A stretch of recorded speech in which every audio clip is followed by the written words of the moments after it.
Bonjour à tous, je m'appelle Pierrick Girard, ingénieur environnement et éco-conception à l'IFIP dans le pôle viande et charcuterie.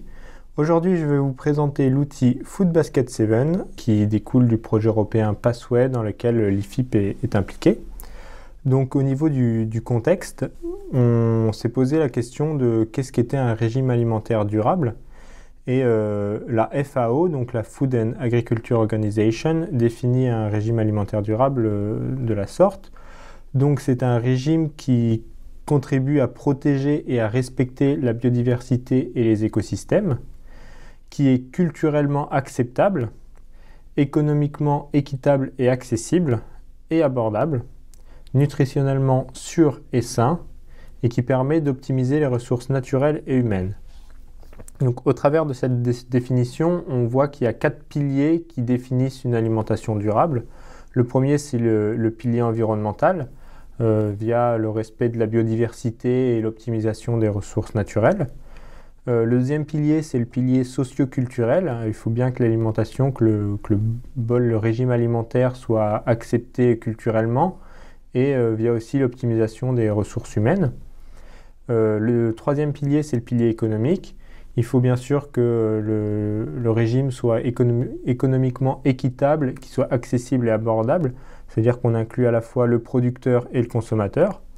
Et enfin, le dernier pilier, c'est le pilier nutritionnel et santé. Il faut bien sûr que le régime alimentaire il soit nutritionnellement sûr et sain. À partir de là, on a bien vu qu'il y a une vraie volonté de renseigner le consommateur sur certains de ces piliers, notamment sur l'aspect nutritionnel et environnemental. Aujourd'hui en France, le Nutri-Score est reconnu de la grande majorité des Français. C'est bien une volonté de renseigner le consommateur sur l'apport nutritionnel d'un produit. Et depuis quelques années, on voit qu'il y a la même chose d'un point de vue environnemental qui se développe avec la mise en place de différents scorings environnementaux. Planet Score, EcoScore, et aujourd'hui le gouvernement est en train de mettre en place son propre scoring environnemental. Tous ces scores, qui soient à la fois environnementaux ou nutritionnels, donnent une information à l'échelle du produit, c'est-à-dire que c'est un produit qu'on va pouvoir acheter en magasin qui va être noté. Mais dans la réalité, on ne mange pas un produit unique, on mange des produits dans un ensemble qui constitue un bol alimentaire, un panier repas.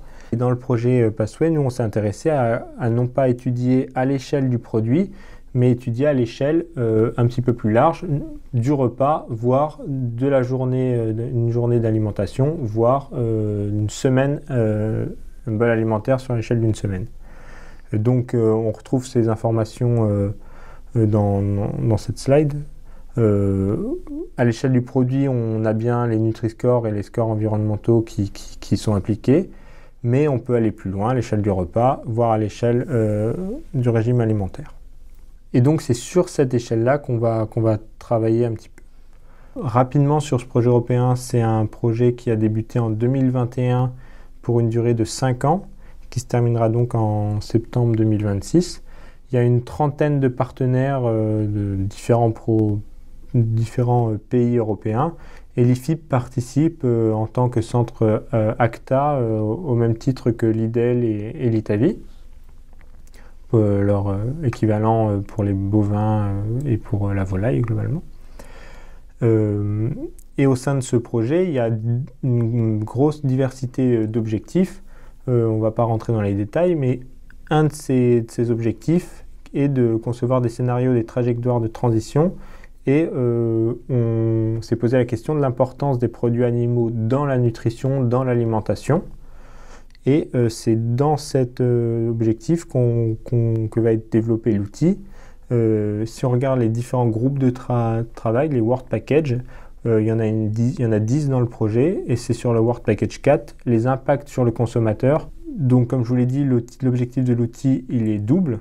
C'est évaluer la performance à la fois des impacts environnementaux du panier repas et de l'équilibre nutritionnel complet, en prenant en compte une grande diversité de nutriments et de micronutriments. C'est un outil de compréhension, d'apprentissage et d'aide à la décision, à la fois pour le grand public, mais également pour la recherche qui peut y trouver son compte. Et l'objectif sous-jacent de cet outil, c'est de mettre en avant l'importance des produits animaux dans l'alimentation, notamment via l'apport de certains nutriments essentiels importants. Pour schématiser le fonctionnement de l'outil, donc c'est un outil en ligne qui sera accessible via un lien URL. L'utilisateur se rendra sur son PC et ira sur l'application web. Il faudra qu'il se connecte. Il pourra après ça rentrer son profil, donc c'est-à-dire son âge, son sexe, son activité physique, etc.